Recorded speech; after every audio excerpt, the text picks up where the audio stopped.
So this series has taken a bunch of different kind of stages or turns in its life cycle. It used to just be my go-to bread and butter series that I posted many times a week, but now as I've kind of expanded and grown into other content, I'm going to include 5 cool mods when there's too many good mods in a week for just Mods Weekly. And that was definitely this week. Mods Weekly was packed filled with some awesome mods, but there's a few that maybe weren't of the toppest quality, but still definitely deserve to be covered and things that I think you guys are going to want to download. So falling into that category, we do again have 5 cool mods for Fallout 4. If you guys enjoy the series, I encourage you to leave a comment or a like. It helps with the videos kind of ranking on YouTube and all that.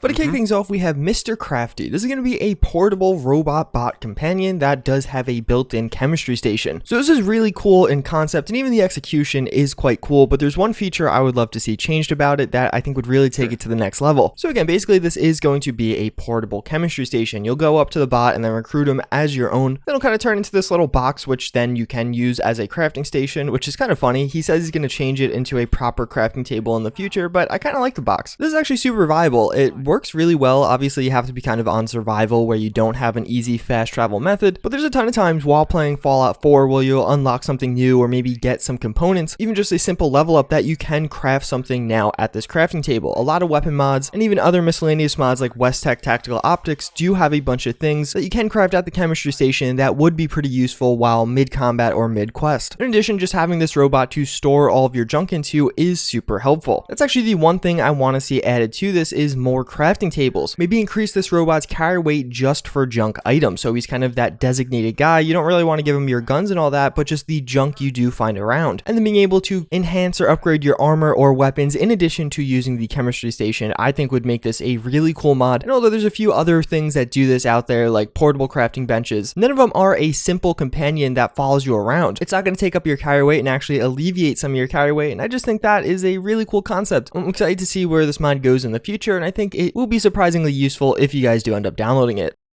The Rainbow Six Siege Armor Depository is going to add in, well, a ton of the armors from Rainbow Six Siege, as you probably can guess. I personally love this game. It's actually one of the few games I play that I don't really record. It's kind of my go-to game between that and League of Legends and RimWorld that I kind of just play in my free time while I'm not recording Fallout 4 content. A lot of these outfits do work really well in Fallout 4. There's a huge kind of clamoring and desire for some modern military uniforms. Obviously, Rainbow Six Siege, taking place in modern times, does have a lot of these to offer. Even beyond that, some of these more wacky ones with hazmat suits and gas masks do fit really well in a kind of weird way to the game. If you're going for an operator look, this is going to be the mod you want to download. As well as there's just a ton of variety here. You can mix and match a bunch of these. Many of them do have the armor piece as well as the helmet separated, so you can do that if you'd like. Whether you're just a huge fan of Rainbow Six Siege or you just want some more armors to use on your companions, I would definitely recommend downloading this mod. It is extremely high quality, and I know there's going to be some questions as to the legality of this, but he actually has a disclaimer on the mod post as to how this is okay by Ubisoft standards.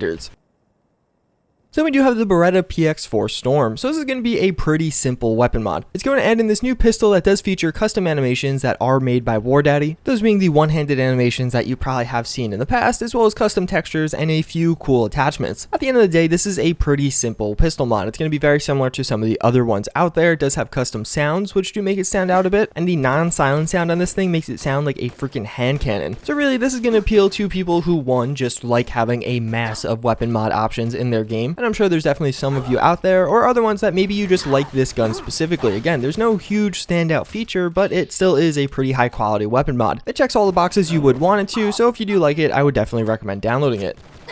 So we do have the classic Wattz 2000 laser rifle. This is going to be by Captain Ultima and Newermind 43. So the way this differs from the other Wattz laser rifle is this one is actually a direct recreation of the older one that did appear in Fallout 2 and Fallout 1. If you guys don't know, the Wattz 3000 is the one released by Deadpool. That's kind of a modern reincarnation of that gun, while this again is just a direct recreation in Fallout 4's updated engine. There are some weapon attachments. You could change some of the different barrel types and things like that, but largely the gun is made to look very similar to the old one, as well as it's actually extremely high quality and very dark. That's definitely something you'll notice with this gun. It looks really good, but it's kind of hard to see because of how dark the textures are. But regardless, if you're a fan of laser weapons or custom laser weapons in general, you should definitely download this one. It's really satisfying to use. Again, it does pretty much check all the boxes like the previous gun, except see-through combat scope support. I would love to see that in the future. As well as, despite being a recreation of an older weapon, it definitely takes advantage of Fallout 4's weapon customization system. It's going to be very similar to a regular sniper rifle crossed with with kind of an assault rifle of sorts. There are a lot of different sniper barrels and things like that, but also some automatic barrels, so you could kind of turn this into a proper laser assault rifle, which is pretty cool to use. And just thinking about that, I'm definitely getting demonetized after saying AR that many times. So this is pretty cool. I did mention this in an earlier video. Basically, Neoclassic Nuka Cola is going to be a new creation by Deadpool 2099 in collaboration with the Fallout 4 New Vegas team. It's actually going to be part of the larger mod Fallout 4 New Vegas. Basically, it's going to retexture all of the Nuka Cola bottles in Fallout 4. It's kind of keeping the original Nuka Cola idea while using a Coca-Cola, like real world Coke, design for those bottles. It's going for more of an old school Coca-Cola look. I personally really like this. Maybe you just want to mix up your Nuka Cola looks, or maybe you just really like the design, but it's definitely cool to see, and I really do want to support Fallout 4 New Vegas. Those guys have been doing awesome work, and between this and the classic combat armor, you could definitely see they're bringing some awesome things to the table. And if you watch their trailer, you'll see the Nuka Cola vending machine and animations that are also coming, hopefully in the future, but maybe with just the full release of their mod. So that's pretty much going to wrap it up for this video. Hopefully you guys did enjoy. It's been a while since I actually made an episode of 5 cool mods, but yeah, that's pretty much it. As always, again, thank you for watching. I do hope you enjoyed again, and I hope to see you all next time. Later.